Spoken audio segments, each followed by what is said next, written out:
It is official, and you are all in seats.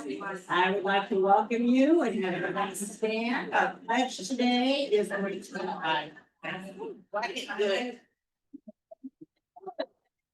That'll get rid of. Please join in the pledge of allegiance. I pledge allegiance to the flag of the United States of America and to the republic for which it stands, one nation, under God, indivisible, with liberty and justice for all. And the four-way test. First, of the things we think, say, and do. First, is it true? Second, is it everything all concerned? Third, will it build goodwill and better friendships? And fourth, will it be beneficial to all concerned? Thank you, Pat. And Judy is here for our inspiration. Hey everyone, did you miss me? Yeah. I hope this inspiration makes sense to you. I couldn't decide whether to give a few facts and then give the quote or vice versa. So I decided to do the quote, then a few facts, then I'm going to repeat the quote. So this is a quote from Brian Stevenson, who is one of my heroes. He is the founder of the Equal Justice Initiative, and he wrote this book called Just Mercy.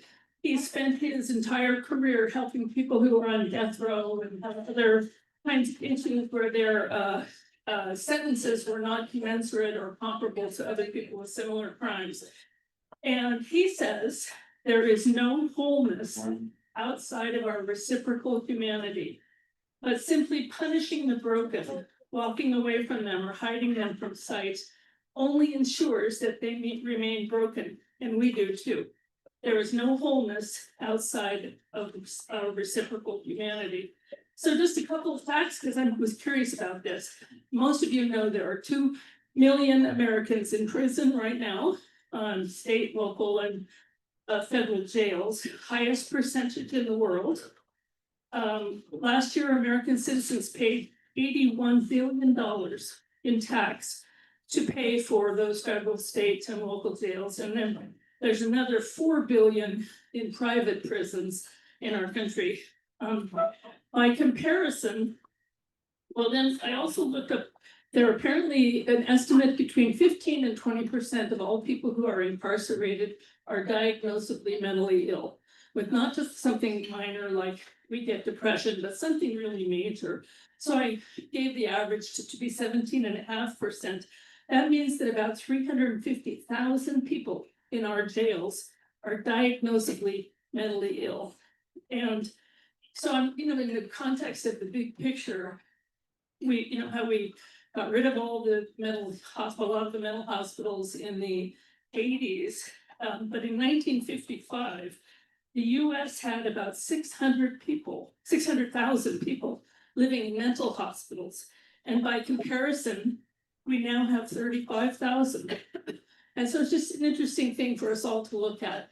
And his message is always, we are more than the worst thing that we ever did. And I think that the combining of mental illness and punishment and so forth is a little bit off. So just a reminder, there is no wholeness outside of our reciprocal humanity. By simply punishing the broken, walking away from them, or hiding from them only ensures that they remain broken, and we do too. There is no wholeness outside of our reciprocal humanity.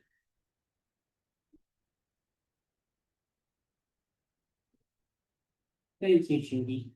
I'm going to take a minute right now before I have our greeters check to see if we have any guests or Rotarians, just to say welcome to you all. It's wonderful to see you all. It's kind of funny to be up at this angle. I didn't think I was nervous until I got in the shower this morning with my hearing aids on, and immediately in taking them off, got shampooed in both eyes, and so I can barely see. So I got perhaps I'm just a little bit more nervous than I know. So anyway, that was just kind of a little lightheartedness.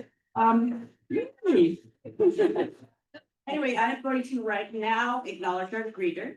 So our greeter today was Lisa Higgins. And Lisa, do we have any visiting Rotarians or any? Okay. Well, here's yours. Yay, I know, it's good to see Sue and I saw there too, it was nice to see them. Oh, isn't that, hold on, what's that, my blue, I didn't give you the microphone. I went on.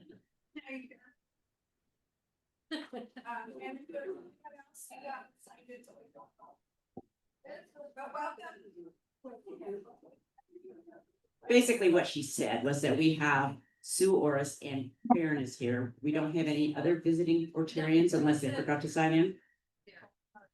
But she's one of our Rotarians, right? Who is visiting because we haven't seen her for a while. So nice to see her. So we have any guests?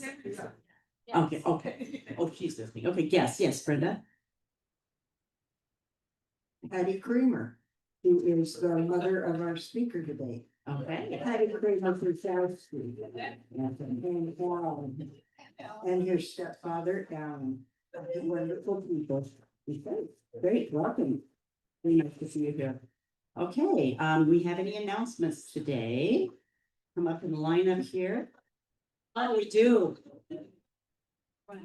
Okay, so I think there's a little confusion about the lunch, the room fee, the things that you guys are getting because you guys get to order off the menu. If you order food off the menu, you don't have to pay a room fee. You pay a tip to me. And cooks, of course. But some of you are trying to go inside, order food after you've paid a room fee to me. You guys don't have to do that. You're paying too much. Stop doing that. That's all I got to say. Order everything from me and you won't overpay. Thanks.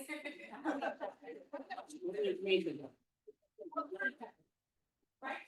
Yeah, you're not going to share, right? I'm one-handed already. Hi, I'm Jim Steward. This is my wife, Jolene over there. And I'm your foundation chair. And recently, I'm also the District 5110 grants treasurer. So first thing I want to say thank you very much for the card that you sent. You happened to come on a day when I was a little bit depressed. And so it brightened my day and it let me remember. And I want to thank you very much for that. It meant something to me. Second of all, I want to give you some good news, but you can't tell anybody else. Both of our district grants have been tentatively approved. That's school specific and state for veterans. So this year, the whole thing is out, both grants tentatively approved, but that's not announced yet. Okay. However, TRF has funded our district grant for everybody, about $125,000. So shortly, all of this news will come out, but I wanted to let you know that. And I wanted to say something else. Oh, yeah. I'm the guy that bothers you with emails occasionally. And I sent you one about the quarterly grants meeting. I'm not requesting new grants committee members. Okay, I'm not doing that. If you are interested in grants committee, of course, you can talk to Tommy or myself, but we're okay. But I would encourage everybody that has the time to attend a grants committee, and they only happen 4 times a year. And during this meeting in our district, the people who are present will vote on the approval of global grants. So there's 3 grants being presented by other clubs, and those may be funded by the people who are present. They will all be described. Anyway, you can learn a lot about how Rotary works, how grants work, how District 5110 works, and then fill in where Road Gateway Rotary Club is in all of this. Okay, thank you. Yeah, and I'd encourage you, there's one of the grants that's for Guatemala. It's for a secondary school in Guatemala. So I was hoping Lenora would hear about that because that's by Jacksonville and the Applegate. Okay, next announcement. Thank you. Well, it's summer. People have gardens. You might have extra produce. You might have lots of plums falling on the ground right now. We glean. The food bank will come out and glean at wherever you are. I have a sign-up sheet with me today. If you're interested and want us to contact you, you can also go on our website under where it says donate food, and there's actually a link for gleaning, and then it just has a short questionnaire that gives Kristen and Jeff where you're located and what it is. so they can come prepared, but you can also, I will contact anybody else to set up times. So there's a sign up sheet in the back. I also brought a food list for the green bag, which Valerie has told you guys, we've pivoted and it's all, everything now is gonna be for kids. So the green bag program is making a pivot. Everything is kids gonna be called Our Kids Need Your Help. All the food that's collected will be going to all of the 12 school pantries, Maslow Project, Project Youth Plus, Head Start. What I found out from Christy Rowe is we don't have any school pantries in the Grants Pass School District. So right now, that's what I'm gonna be doing, is meeting with Dennis DeCasa, who's been the driving force in the Three Rivers School District, to find out how we can get that happening over here. Thank you. And yeah, thank you so much. And once again, you can just bring something, buy something, bring it and bring it there. You don't even need a green bag. Just bring it to the meeting with you on Thursdays and I will get it out there. Hi, I'm Jean Lucido. And before I got here today, I was down at the courthouse with a few of our exchange students coming and going both. And they were there protesting the lack of visas. They're not getting their visas to leave, to go to, mostly it's to Europe. The ones going to South America and Mexico, places like that, it's a lot easier. So they may still be there when we leave. Feel free to go wave a sign, or at least honk, honk, honk, just go by and wave and let them know that people are listening to them.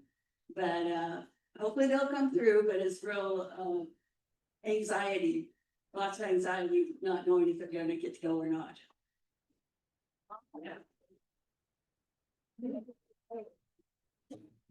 With the backpack program coming up, Laurel Sampson, who has been our book champion, came to me this week and stated the fact that the organization where she used to buy those fabulous books that we got for like hardly nothing, totally gone.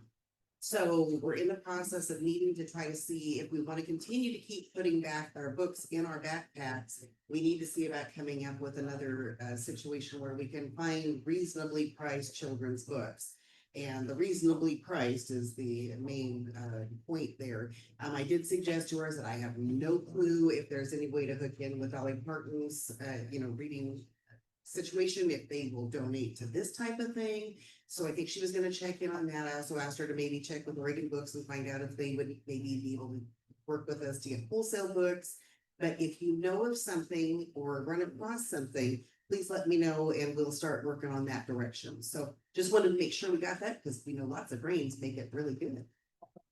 All right, and I was asked as well, I do a thank you letter, short thank you letter. I would like to thank you all so much for the gifts and recognitions that you so generously gave me as a recipient of the June Services of the South Award. Truthfully, I now have more gift certificates than I know what to do with. The check for $750 is going straight in savings for college. Your incredible generosity and dedication towards Grants Pass and this community shines through as a beacon of hope. It reminds me that wonderful people still exist in the world. Please keep doing everything you do and never forget that you have a profound impact on the entire community of Grants Pass. I wish you all the best, Maximilian Fitzgerald. So I'll tell you all you get to do. And without further ado, we will move on to our program. So Lutz, I'm going to let you be the official introducer.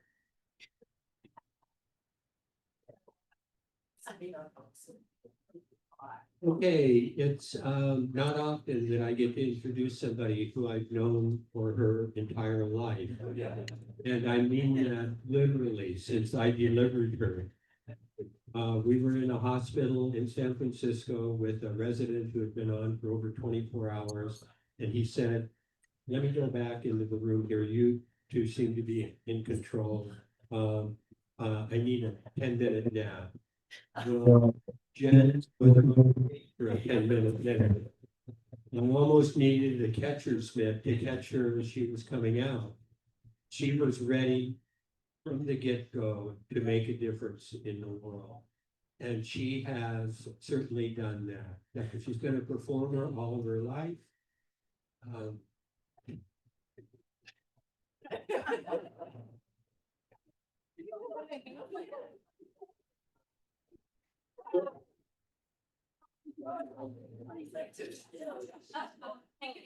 From the time that she floated around on my belly in Cow Creek, on the inner tube, singing at 2 years old, singing "Take Me Home, Cow Creek Road" at the top of her lungs. She has always been somebody who is interested in telling the story. She went on to go to school at Stanford, where she studied improv and creative writing. One of the favorite places that I had that she went to was to work for Sesame Street in New York. And she's the only person I know who can actually say, took a nap in Big Bird's bed. So since then, and I'm gonna have to go to my notes on this because she has done so much. She's gone back to, been back in Oregon, back to Portland. She was the executive director of the Portland Area Theater Alliance. She's producer of Doc Camp, which was a camp that documentary filmmakers came to every year to show their wares. She was in 2019, she founded Oregon Media Lab, which attempted to bring a lot of people together in Portland who were doing films but didn't have an outlet. She's on the board of the Catalyst Film Collective, which basically looks at people who are marginalized and their ability to do films and make a difference.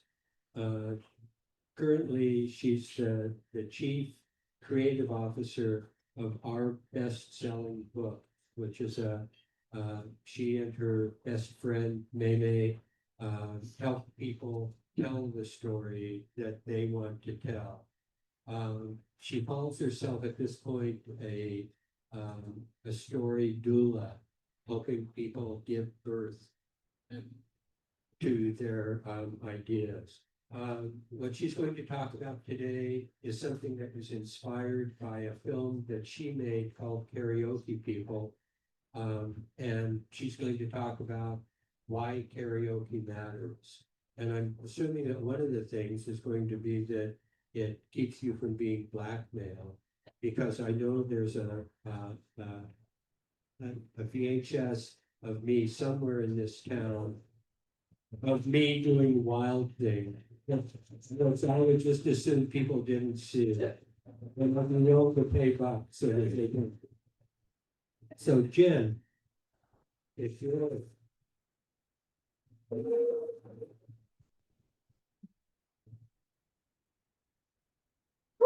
Glad I'm not actually singing right now, because I've been crying for the last 5 minutes. Are you able to move us over to the Google Slides? So, thank you all for having me. I am so delighted to be here back in my hometown. About 5 years ago, middle of the pandemic, I had finished this short film called Karaoke People. And we're gonna put it from here. I'm just gonna put it. Please bear with us with the tech stuff. There we go. And I had finished it. We're in the middle of the pandemic, and I was sort of craving a creative outlet. And I thought, I wonder what happens if you take a movie and you deconstruct it. Like, what could I do with it? Like, could I turn it into something else? Because, you know, you work on a film for a long time, and you have all this footage and you have all this, and then you're just done and it sits there and you hope people watch it. So I had this idea, floated around in my head for a while. And about 6 months ago, I happened to mention to my sweet father that I was thinking about doing this. And I said, I was sort of thinking about maybe trying to turn it into something like a TED Talk. And before I get those words out of my mouth, my dad said, you should come do it for Rotary. That's like immediately just volunteered me. He's like, July 10th, sound good? So then I was signed up, and I had a deadline. And so that's what we're doing here. So you are my trial audience. My 20-year-old daughter is the only person who has heard this presentation. And I really am grateful for your patience with any of the tech or things that we are working through, because this is the first time through. But B, I'm also really interested in your feedback, because I'd like to zhuzh it up and do things with it. And I know a lot of you have backgrounds in education and presentations and being on stage and all these things. So please come talk to me afterwards with any ideas or follow up with me by email. So all that said, I think we'll get started. I'm gonna get both my glasses and my script. Yeah, I could do without my glasses. Here we go. So when you hear the word karaoke, I'm guessing that you probably think of something like this.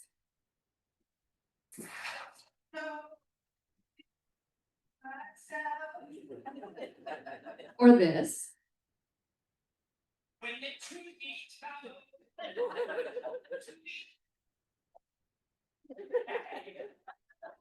Or even this.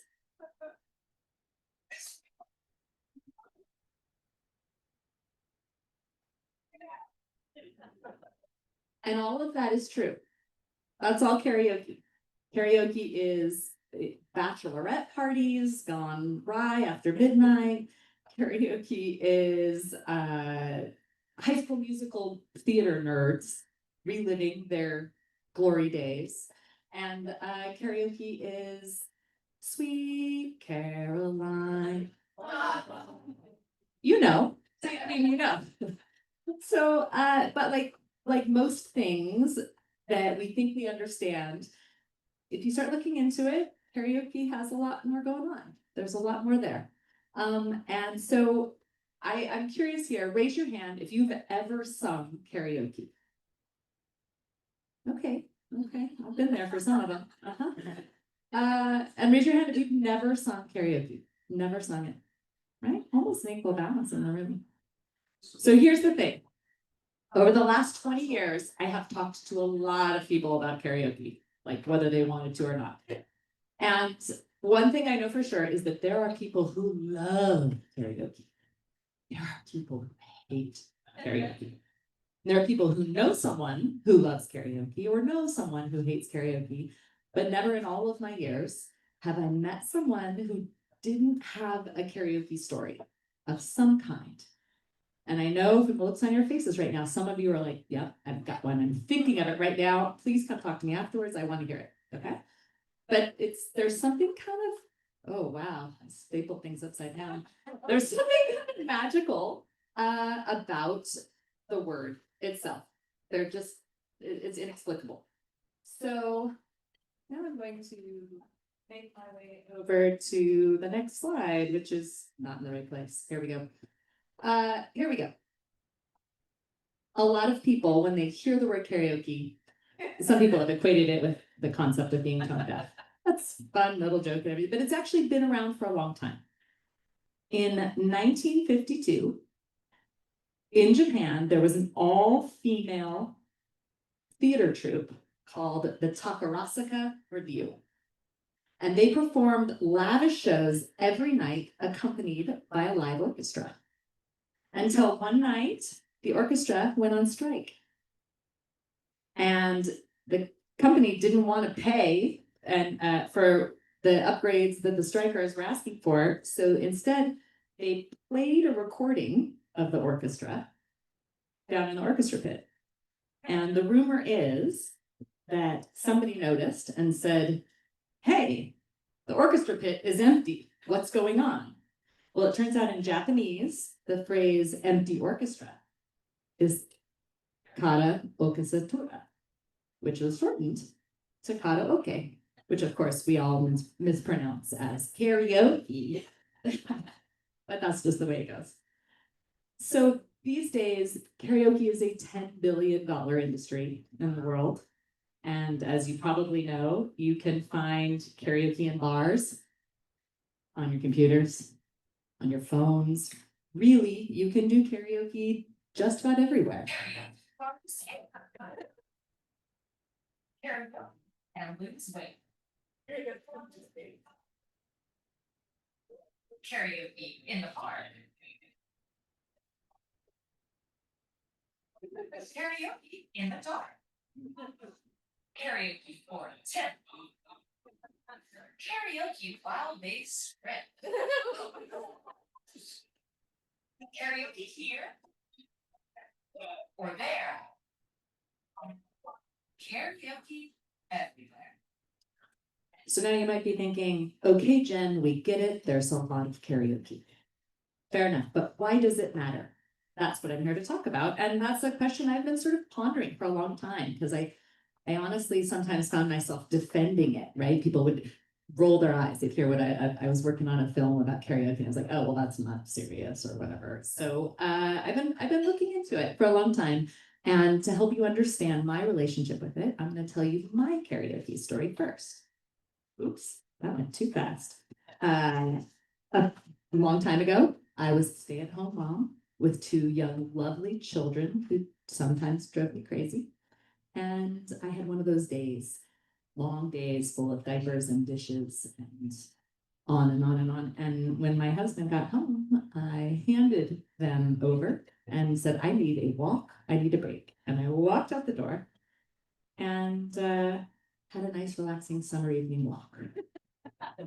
And as tends to happen, evenings like that, I then found myself eating a Hostess cupcake in front of 7-Eleven, and that probably would have been the end of my night if I had not seen the karaoke bar.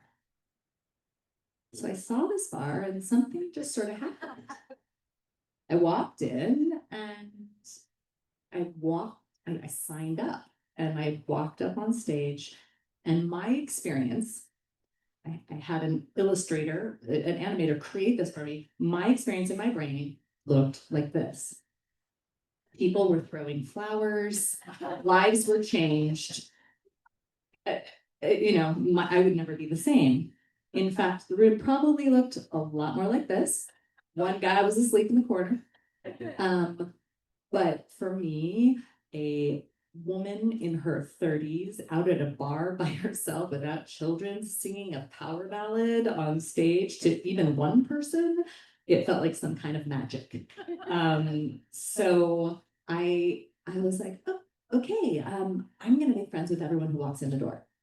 So every single person who walked in, I sat down next to them, introduced myself, and I was like, why are you here? What are you gonna sing? Like, what does karaoke mean to you? Like, this is blowing my mind. And my very sweet, patient husband, when I got home at 2 a.m, just stared at me with glazed eyes as I said, I found my people, I found my people. But he was very supportive when I said, I'm gonna make a movie. And the next 3 years I spent working on a film that became called Karaoke People. So I went back on my own again and again. Sometimes I, encouraged friends very gently to sing. Sometimes I sang, again, that one power ballad where you just needed to feel it. And it was often on a Tuesday or Wednesday night. It was always a midweek thing. And what happened is that every time I was there, I would bond with someone who I started calling these people karaoke people. And they were people for whom karaoke meant something more. It was doing something for them, like it was doing something for me that I started craving and needing. And these people all had amazing stories.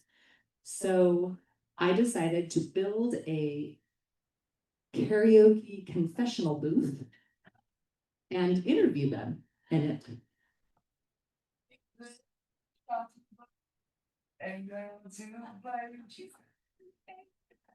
If you can't tolerate me bursting into song, this is not for her. This is Sesame song. There was a place to get up there on stage, so I could stop you and tell you no. All walks of life, race, color, sexual orientation, men, women, young, old, everybody's stage, and it's just your stage. Me being blind, I have to memorize the words. I can't just read the bounce ball. Sing, have fun. And be applauded for something that you were horrible at. That is outright. It's how much fun you have doing it. So I spent almost 2 years interviewing people in my karaoke booth rather. People of every age, or from every place rather, all over the place. people of every age. I'm 47. 36, 24. 69, 45. I will never go to sit. People with a lot of different types of beliefs. Anti-fascist. And that's, is that all politicians need? Do we just need to just grab a microphone and just hug it out and cry? Just sing that one Johnny Cash song? Is that it? I really wonder. Yeah, so people, obviously, they talked to me about a lot more than singing, right? When I go into just some bar, you're just a person at a bar. You're not connected to anyone there. You leave after you pay your tab and you're done. If you go to karaoke, you've gotten up on stage and bared your soul and or observed everyone else doing the same thing. And you just become someone in that room that is not a nobody in that room. If that makes sense. They talked to me more about connection.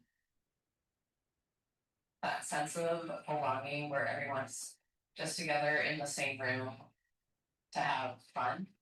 Even though we go into our different homes, different lives, a connection was made, experience happened.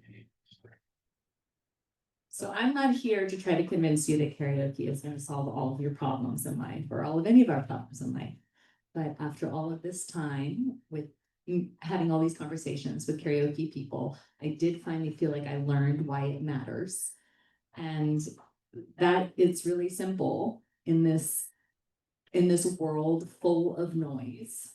Karaoke lets some of us feel heard.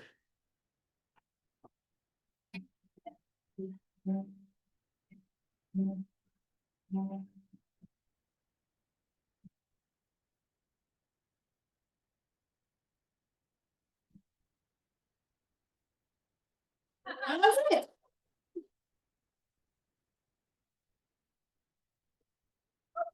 Thank you. That was a wild experience for me to experience watching you watching that. That was crazy. Thank you. And I would love to answer any questions you might have about the process and really welcome any suggestions about what I could do to tweak this, improve it. What are you missing? You want more of? I got 30 hours worth of footage that is not in there, so. Okay, so my first question is, what is your power ballad that you say? Well, you were just hearing it. Is that You were it? just hearing it. I actually got to the point that's the title song from Cabaret, if you don't know it. I got to the point at my favorite karaoke bar where I would walk up to the KJ and I would say, don't let me sing it. Don't let me do it again. I know I'm gonna have a few drinks and at midnight, I'm gonna be like, one more time. And we tried to have it, but again and again, I always sang it. It's my go-to. And my next question is, where will we be able to watch your film? Well, lucky you all get a private link. I will happily just share the link. It's 18 minutes long. And we'll send it out with the next Rotary, whatever, communication. And you all get access and please feel free to share it with whomever you like. Thank you. I want to see your wild thing. Yeah, I agree. Link as well. I like that too. Is karaoke only where the singer's voice is over the music, or sometimes is it also in parallel with the original singer?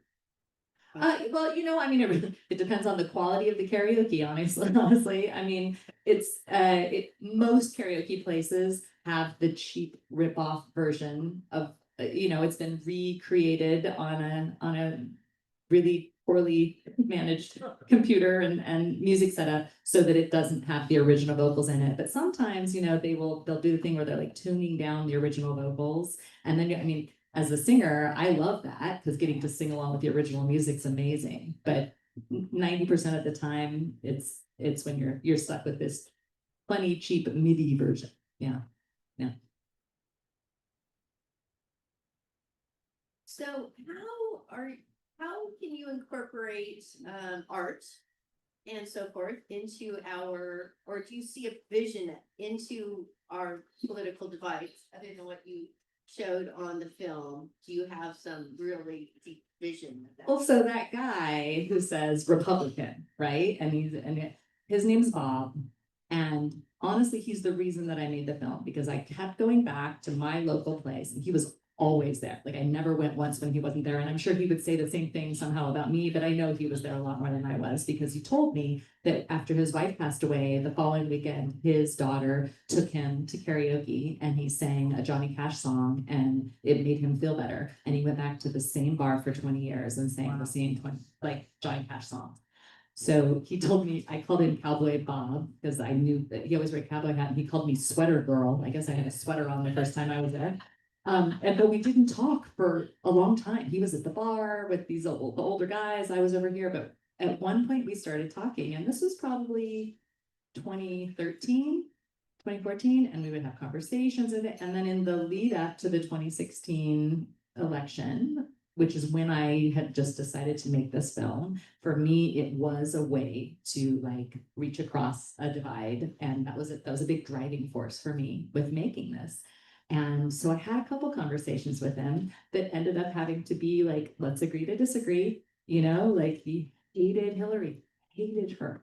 And I was like, I got 2 girls and listen to what this guy's saying. I have 2 teenage girls. And we just had to agree to disagree. We both loved singing. We both applauded for each other. We were both polite to each other. And we got, we stopped talking politics once we stopped talking politics. And he was my favorite Republican for a long time. I don't know that it necessarily answered your question, but it was definitely part of the sort of the process with this for me. Yeah. My name is Amanda. I'm a karaoke virgin. Welcome. Thank you, Amanda. Thank you for being here. It's not a karaoke story. I've never gone to a karaoke. I think that's a story though.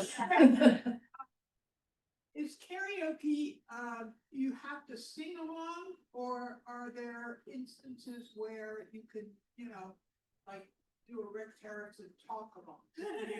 I mean, if any of you ever, I don't know if any of you are familiar with RuPaul's Drag Race, but the drag community has turned karaoke into all kinds of spoken word stuff. They will take entire scenes from movies and they will speak them as karaoke or lip sync them. I also include the world of lip syncing in the karaoke world.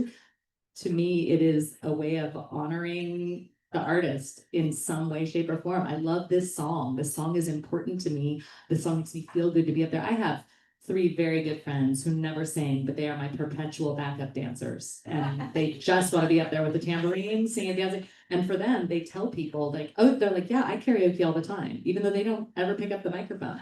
So as far as I'm concerned, karaoke, again, is more about the connection and the community. You can go to a sports bar if you want to watch sports. You can go to a karaoke bar if you want to hang out and listen to people sing. I mean, it's just another type of another way to sit around with people drinking.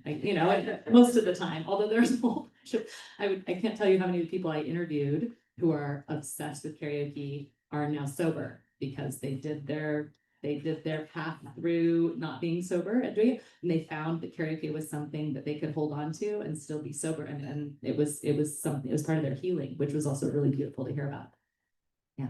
I just want to say real quick, I've had the pleasure to spend many times at many karaoke bars with Ben, and we raised our kids together. They all matriculated through grade school and high school together, so we're just really happy you're here, Ben. Awesome.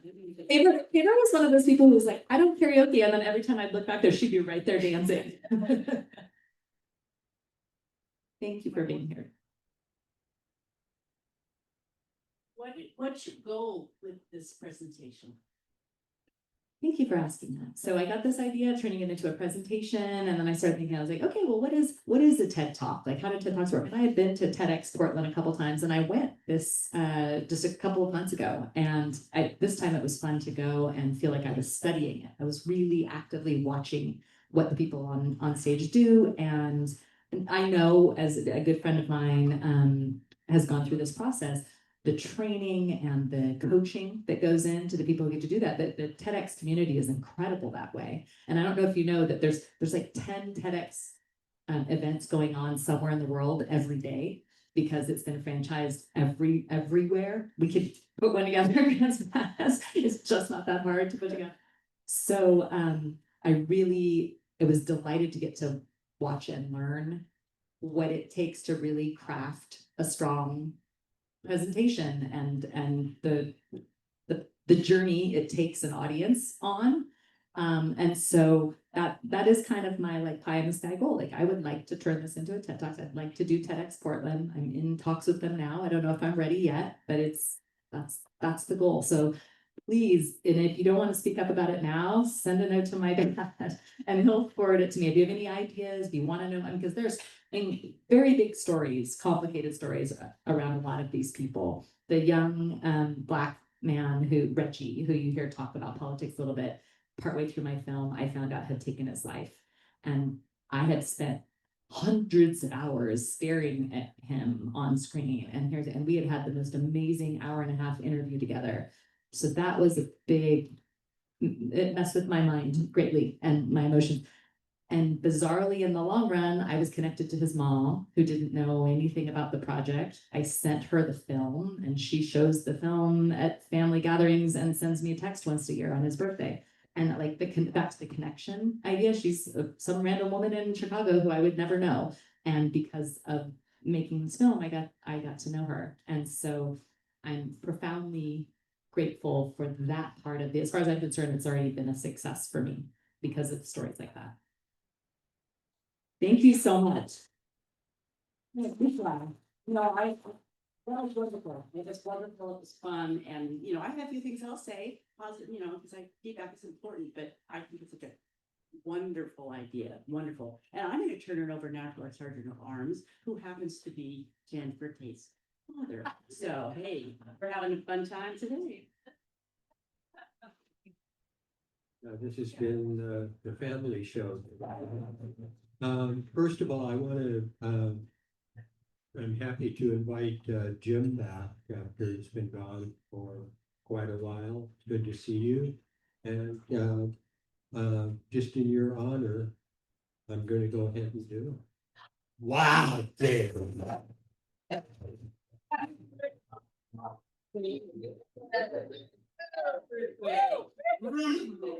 Yeah. So following up on this presentation by Jen a bit, I was thinking about what I wanted to do with Sergeant at Arms today. And so I have two possibilities. One, I'd like you to think in terms of a memorable performance. And that doesn't mean it has to be a positive one or a negative one, but something that really is a part of your life that you would like to share with the group. For instance, I'll just give you a quick one of mine. In middle school, junior high school, as it was called at that time, I had been given, because of my angelic look and beautiful tenor voice, my music teacher gave me a solo in the Christmas program. And so I was ready to do it until my voice changed. And so my tenor voice, my response was suddenly frog-like. And I said, I can't do this. I can't do it. She said, nobody else is going to have time to learn it. You're doing it. So I ended up sounding like a frog for the Christmas program. And it's something that's always stuck in my mind and probably one of the reasons why I stopped singing. So anyway, we can either do that, or I've got some philosophical jokes from Stephen Wright, who is a comedian that I happen to appreciate because of the philosophy aspects that he brings in. So, okay, Jen, would you have me my? Okay, so we've got 15 minutes before we do compliment, like two. That's all. Two. Yeah. Some responses from you in terms of memorable performances. Claudia. So we have, where's the other? Well, as a member, when I was a kid, I was a member of the St. Paul's Episcopal Choir in San Rafael, California. And our choir was chosen to perform on Charlie Brown's Christmas with Vince Guaraldi at the piano. And we practiced and we practiced, and we thought we sounded like the Vienna Boys Choir. And we went to San Francisco on a bus, and we went into a recording studio, and we sang all of our Christmas time is here and the several other Christmas carols that are in Charlie Brown's Christmas that you all see every Christmas. And then later, because this was like the spring before, so at Christmas time we got to watch that on TV, and we're so proud of ourselves, and we thought we'd sound just so great. And we sound like a whole bunch of little kids going, anyway, so that was my memorable performance, which I get to relive every year in elevators, at the grocery store, everywhere you go at Christmas time, there I am.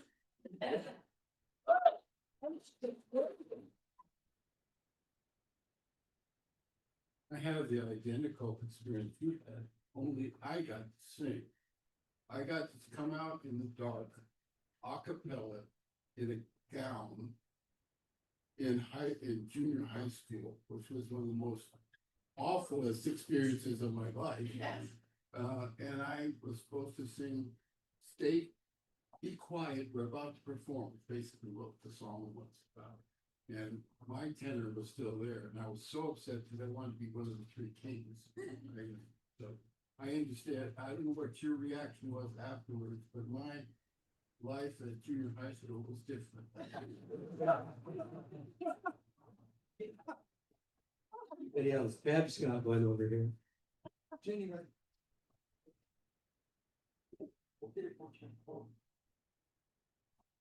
Was a home performance only. So I don't think I've ever performed like in front of anybody other than one quick karaoke. But anyway, I used to pick up the kids, like the boys were about 4 or 5. And I used to pick them up and play them like a guitar and really get into it. And it's probably on video somewhere, but I don't even remember the song, but I was really good.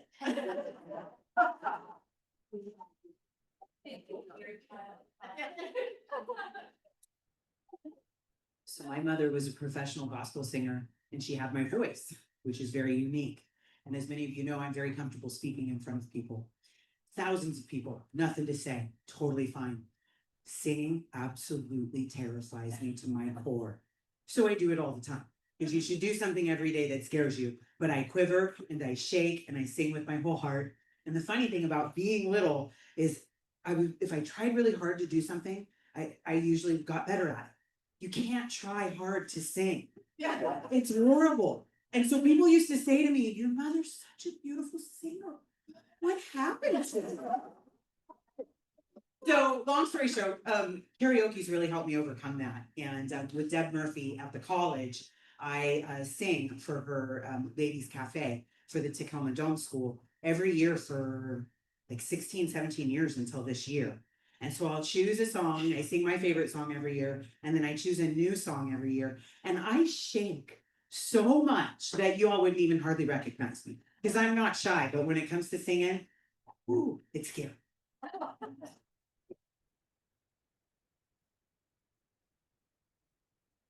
Many years ago, when Jim and I were, we went to Cuba with some local scuba divers.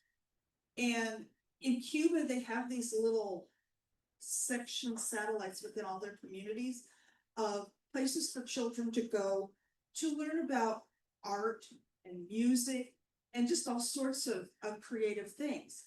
Well, we were upstairs at this school at this open air thing, and there was a band playing, and they were playing traditional Cuban songs. But then they go, "We want a song that you guys sing." So a couple people got up, and then they started singing "Hey Jude." We all started singing it. All of the kids from down below came up. And then I looked around and I looked out on the street, and all the people had stopped. And they were all standing there and they were listening to all of us sing "Hey Jude."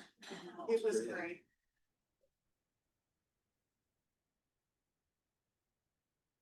Okay, so music has been a part of my life, all my life. And yes, I sang in junior, where is he? Junior high, where's Moody? Oh, there you are. And high school, college, and beyond. But I realized I wanted to direct. And as a director, and especially with children, I think what I found out is you have to have a really good sense of humor. Because you are going to come upon the funniest situations, the voices. Some of them are just absolutely stunning. Some of them are the shaky voice, like you were talking about, Jenny. And some of them have bodily stuff that happens when they sing.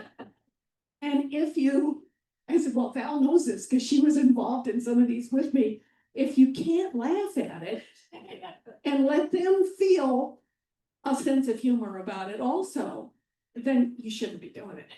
And I cannot tell you the joy that I got from that. And one other thing, when I was listening to your karaoke, I will tell you that in my mind, music takes you to the core of who people are.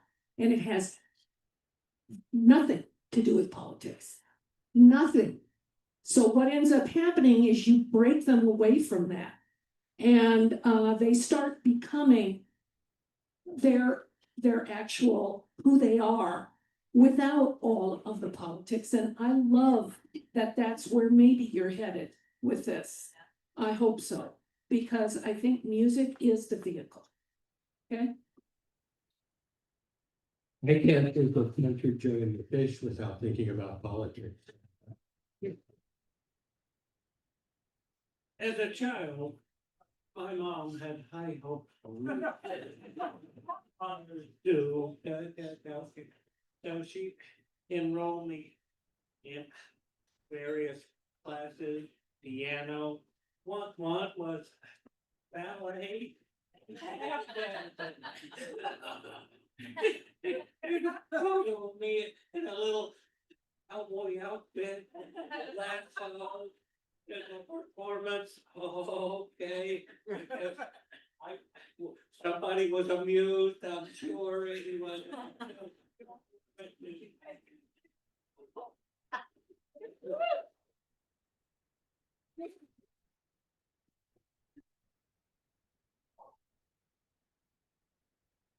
Well, I've always liked to sing, but believe it or not, I'm really shy about singing. It's like kind of like Jen is, and I will sing with small groups of friends. But I did one public performance, and that was at Sue and Farron's wedding. And I sang "The River Is Wide." I don't think that's so. And I would sing that years after with my women's rafting group, and we would all sing it, celebrate Sue and Farron's wedding.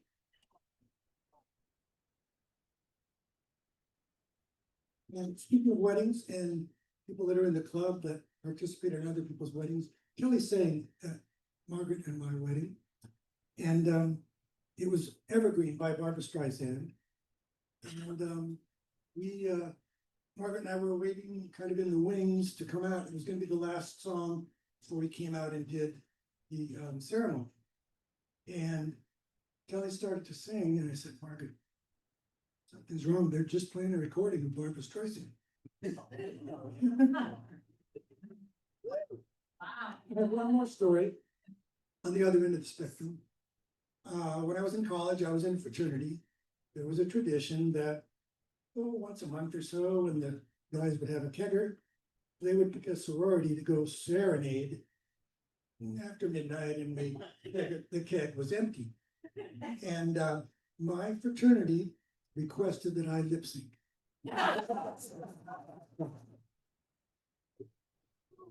Okay, great. I knew a lot of these were hiding somewhere. Okay, one kind of ridiculous story. It was my nearly debut of doing karaoke. Bunch of women, we were skiing and we went to a bar that night. And And we decided we would split up. There were about 4 of us on one side and 4 on the other, and we were gonna have a karaoke contest. And this was serious because we were pretty competitive, right? So several, the other team went out in the parking lot to practice their routine, right? But it was taking a really long time. And the 4 of us that were in the bar finally went, God, you know, we're never gonna get up there. We're tired. So we got up to leave, but what we did is we told the KJ or whatever, we gave that person another song to give to our friends who were practicing. So they got up there, we were nicely tucked in bed, they got up there getting ready to do R-E-S-P-E-C-T, something else. Karaoke sabotage. Okay. All right, okay. Did it well. Okay, I think we need to jump into happy bucks here to finish up. So anybody have a happy buck today for 20?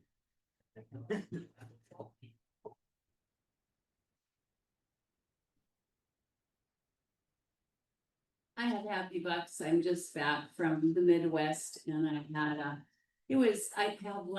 I laughed and cried more than I've done in a long time. Went to a memorial service for my first husband's brother and saw a bunch of my ex-family that I haven't seen for decades, and all of my kids.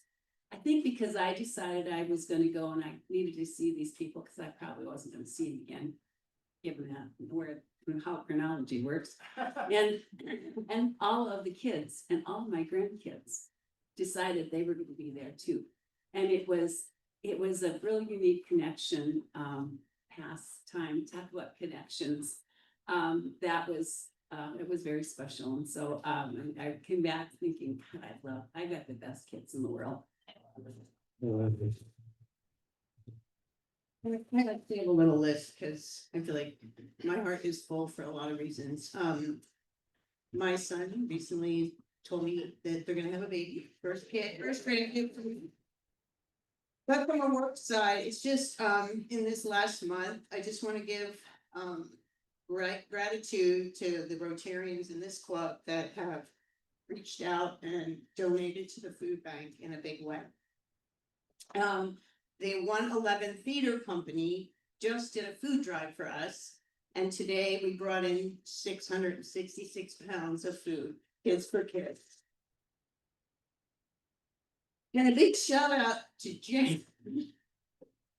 Who doesn't like attention, but she is such a big part of the food bank in many ways, and which is why I talked about the cleaning today.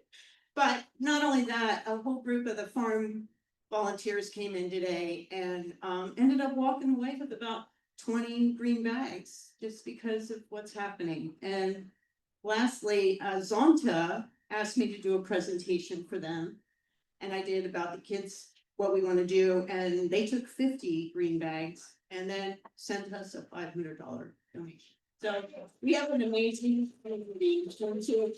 The listeners here today, thank you, who have just recently donated to us. We had an American exchange student here, and a lot of the people were involved with that. So we met Sawyertown. Sounds like Sawyer Brown. But anyway, he is from Massachusetts, and I think we'll be friends for a long time to come. He was 18, and he got to live at our house for a week and got to see all of Grants Pass. And those kids, I think it changed them. Yeah.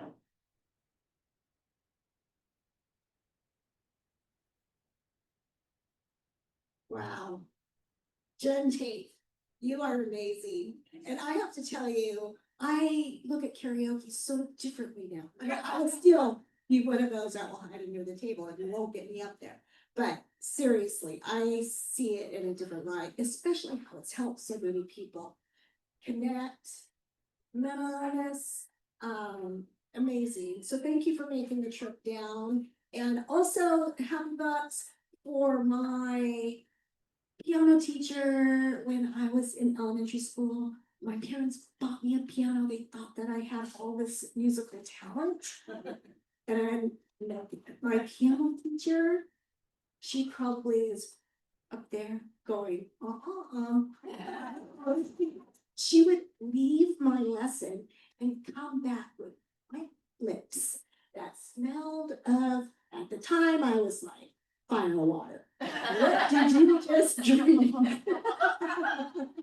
So I am using how drove her to drink. And I think she told my parents, don't waste your money.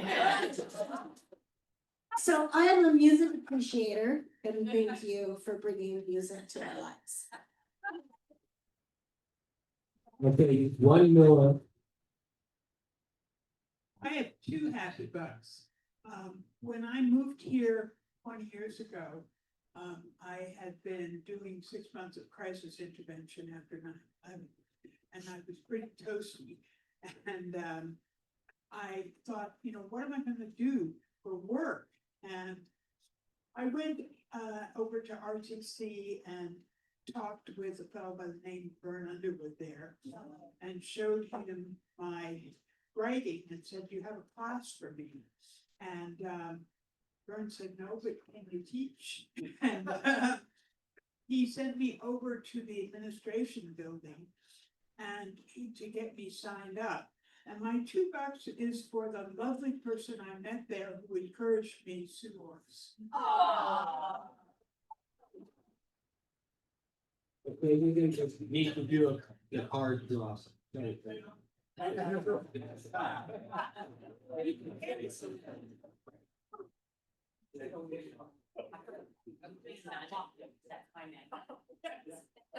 Queen of Hearts. That's always your best bet.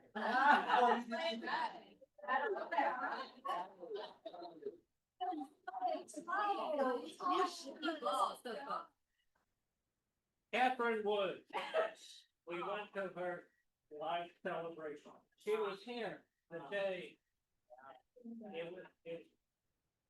It was good morning.